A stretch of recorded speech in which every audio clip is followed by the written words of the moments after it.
நல்ல ஒரு ஹீட் குறைஞ்சி கண் எரிச்சல் இல்லாமல், தலைமுடி உதிர்தல் இல்லாமல், வயிறு எரிச்சல் அசிடிட்டி அதிகமாக இல்லாமல், இந்த ஐபிஎஸ்லாம் நிறைய பேருக்கு இருக்குங்க. கண்ணை மூடி கண்ணை திறந்து ஐபிஎஸ் கண்டிஷன் தான் இன்றைக்கி பெரும்பாலும் நிறைய பேருக்கு நம்ம பார்க்குறோம்.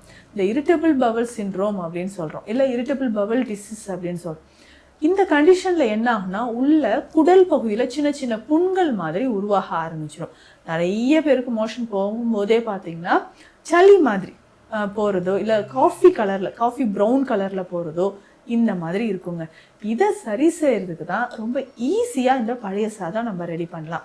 அதுவும் இந்த மாதிரி சிவப்பரிசி, கருப்பு அரிசியில் நம்ம சாதம் வடித்து அந்த பழைய சாதம் சாப்பிடும்போது உடலுக்கு ரொம்ப ரொம்ப ஆரோக்கியமானது.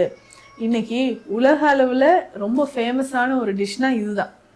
ஆனால் நம்ம முன்னோர்கள் அவ்வளவு காலமாக இதை நம்ம சாப்பிட்டுட்டு வரோம். ஈஸியாக இதை வீட்லேயே நம்ம ரெடி பண்ணி தினம்தோறும் காலையில் நம்ம சாப்பிட்டுட்டு வரலாம்.